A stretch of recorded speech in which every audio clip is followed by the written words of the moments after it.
Antes de que el diluvio cubriera la tierra, antes de que las religiones escribieran su primera palabra, hubo un tiempo en que el cielo y la tierra se mezclaron. Un tiempo en el que los ángeles miraron hacia abajo y lo que vieron los llenó de deseo. Y en esa mirada nació el pecado más antiguo. La Biblia apenas lo menciona en unas cortas líneas del Génesis, pero lo que allí se insinúa es tan oscuro que las iglesias lo silenciaron durante siglos. Los hijos de Dios vieron que las hijas de los hombres eran hermosas y tomaron para sí mujeres, escogiendo entre todas ellas. De esa unión prohibida nacieron criaturas imposibles, los Nefilim, gigantes, guerreros, seres antiguos que caminaban entre los hombres, hijos bastardos de lo divino y lo terrenal. Seres cuya existencia desató la ira del Creador y que, según los textos prohibidos, fueron el verdadero motivo del diluvio universal.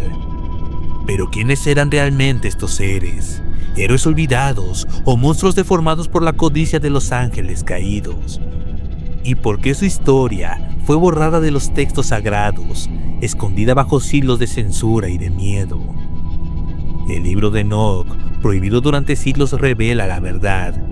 Un grupo de 200 vigilantes descendió sobre el monte Hermón y juró un pacto para rebelarse contra Dios.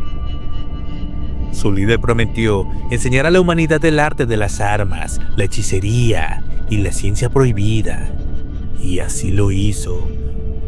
Pero el precio fue la creación de los Nefilim, una raza híbrida, colosal, hambrienta de poder y de sangre. Desde entonces, la humanidad ha intentado olvidarlos, pero sus huellas aún están aquí.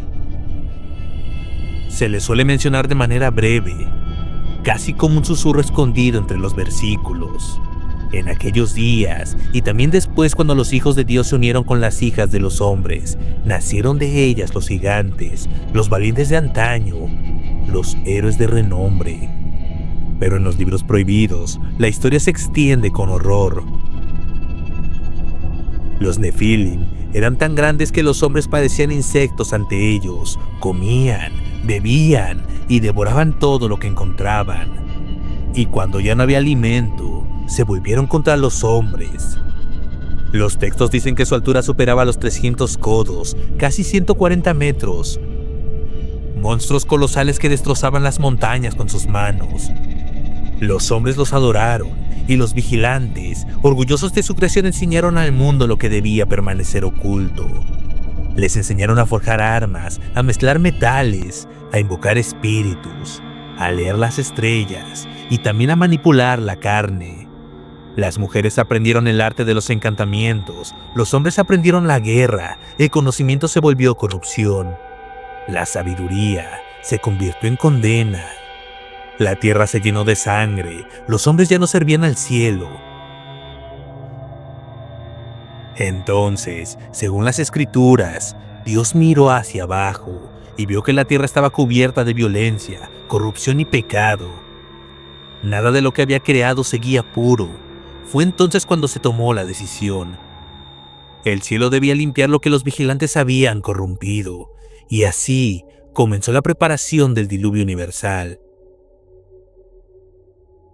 Cuando los Nefilim caminaron sobre la tierra, la humanidad conoció el miedo. Las crónicas antiguas dicen que sus sombras cubrían los campos y que el sonido de su voz podía romper la roca. Eran tan altos que apenas el sol tocaba sus rostros, y sus ojos brillaban con una luz que no era humana. El libro de Enoch describe a su hambre como insaciable.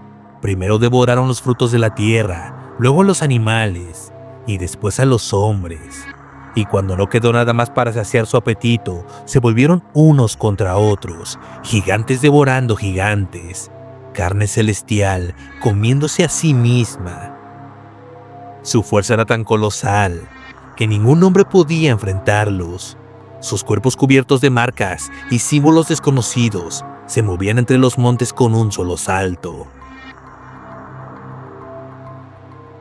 Se cuenta que después de toda la corrupción el Altísimo habló, y sus palabras se extendieron por los reinos invisibles como un trueno que no termina. He creado al hombre a mi imagen, pero los vigilantes la han profanado. El cielo será su prisión y el abismo su destino. Fue así como comenzó el juicio de los vigilantes. Los ángeles que una vez fueron de luz fueron perseguidos por las mismas huestes del cielo. Uno a uno fueron encadenados, sus nombres borrados de los libros, sus cuerpos arrojados al fondo del abismo, un lugar más oscuro que la muerte. Allí, el líder fue sepultado bajo las montañas ardientes, y junto a él los 200 vigilantes que firmaron el pacto en el monte Hermón. Sus cuerpos ardieron durante 70 generaciones, mientras sus almas gritaban sin voz en el vacío. Pero el castigo no terminó ahí. Los Nefilim, los hijos de los ángeles caídos y las mujeres humanas, también fueron destruidos. El cielo abrió las compuertas del agua y las profundidades del océano rugieron. El diluvio universal cayó sobre la tierra, el fuego del cielo se mezcló con el agua, y todo lo que respiraba fue borrado. Pero se dice que algo sobrevivió. Cuando los cuerpos de los Nefilim murieron, sus almas no encontraron descanso. No eran humanas ni tampoco celestiales. Eran algo intermedio, algo antinatural. El cielo los rechazó y el infierno no los aceptó. Y así sus espíritus quedaron atrapados entre los dos mundos, vagando eternamente sobre la tierra. O eso es lo que cuentan. El libro de Enoc los llama espíritus malignos sobre la tierra. Y los espíritus de los gigantes oprimirán, corromperán, destruirán y atacarán. Sin alimento ni descanso vagarán por siempre. Estos espíritus fueron los precursores del mal que aún nos rodea, sombras sin cuerpo, que buscan poseer lo que alguna vez fue suyo. En las escrituras antiguas se dice que la tierra comenzó a temblar antes de que cayera la primera gota, que los pozos se abrieron, que los ríos retrocedieron. Los Nefilim fueron los primeros en sentirlo. No sabían qué era, pero sabían que venía por ellos. Los gigantes tenían un instinto casi animal, sabían cuándo se acercaba la muerte, y esta vez no podían escapar. Las tradiciones dicen que cuando cayó la primera gota, los gigantes los escucharon como si fuera un trueno. Y entonces empezó. El diluvio no fue una lluvia normal, fue un colapso. Los gigantes intentaron huir, pero su tamaño los condenó. Las inundaciones fueron tan violentas que arrancaron árboles desde la raíz. Gigantes enteros fueron arrastrados como si fueran juguetes. Los Nefilim luchaban por respirar, luchaban por trepar montañas. Algunos lucharon contra el agua, otros lucharon entre ellos mismos. Algunos relatos antiguos dicen que los cuerpos de los Nefilim cayeron al fondo del mar y que sus huesos gigantescos aún están enterrados en las profundidades. Además, sus almas jamás encontraron reposo. Durante 40 días, el mundo tuvo un solo sonido, el mar, y un solo recuerdo, los gritos de los gigantes hundiéndose. La tierra había sido limpiada, pero no olvidada. Sin embargo, se menciona algo inquietante. Había gigantes en la tierra en aquellos días, y también después. ¿Cómo es que pudieron volver? ¿Quién permitió su regreso, si se supone que todo debía haber terminado? El diluvio no extinguió a todos los Nefilim, solo los dispersó. Se cuenta que algunos sobrevivieron, y lo que hicieron después cambiaría para siempre la historia.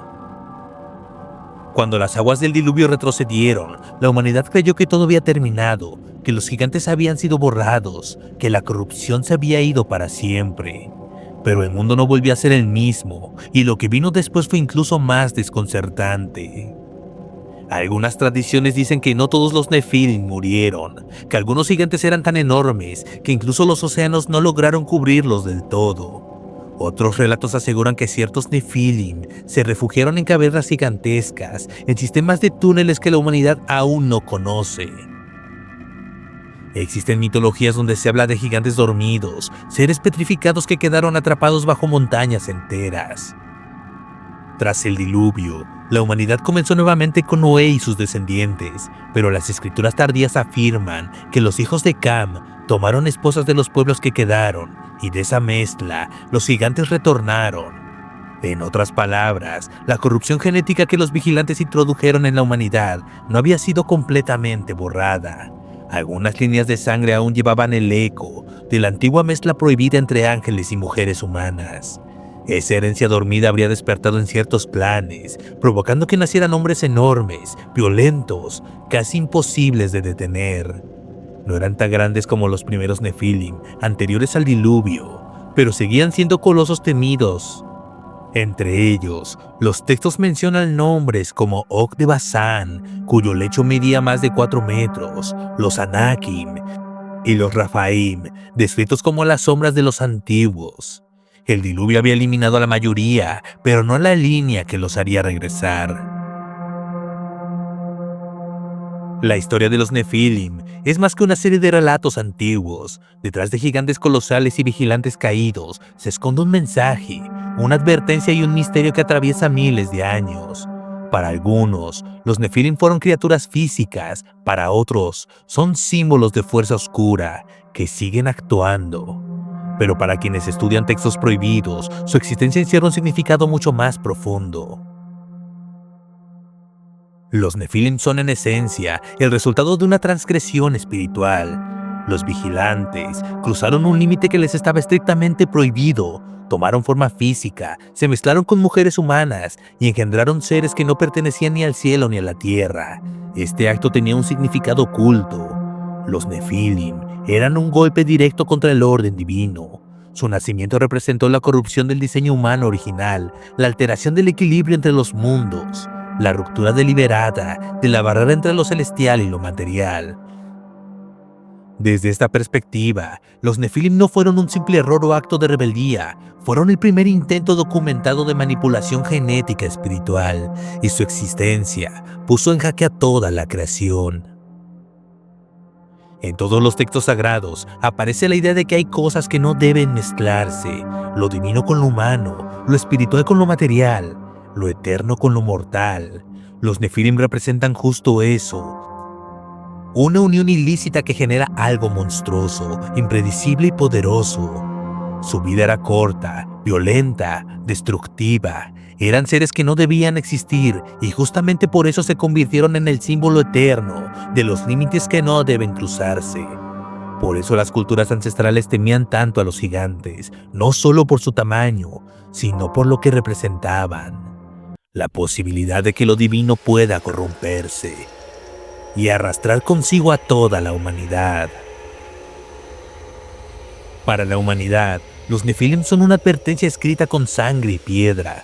Los límites existen por una razón. Traspasarlos trae consecuencias que se extienden por generaciones. No todo poder debe ser alcanzado, pues hay conocimientos, como los que enseñaron los vigilantes, que transforman la mente humana para siempre, pero no necesariamente para el bien. El mundo invisible influye en el visible. La existencia de híbridos espirituales implica que el plano terrenal no es tan hermético como creemos. El mal puede surgir de la mezcla de dos naturalezas incompatibles, y sobre todo, los Nefilim simbolizan el momento en que la humanidad dejó de ser espectadora del conflicto celestial y se convirtió en el campo de batalla. Algunas profecías antiguas dicen, lo que fue volverá a ser, como en los días de Noé, así será el final. Si esto es cierto, entonces la historia de los Nefilim no es un capítulo cerrado, es un círculo que podría repetirse cuando la humanidad vuelva a cruzar fronteras prohibidas. Tal vez la manipulación genética, la alteración de la vida, la mezcla entre lo humano y lo no humano, la búsqueda de la perfección a cualquier costo. Quizá esa sea la mayor advertencia,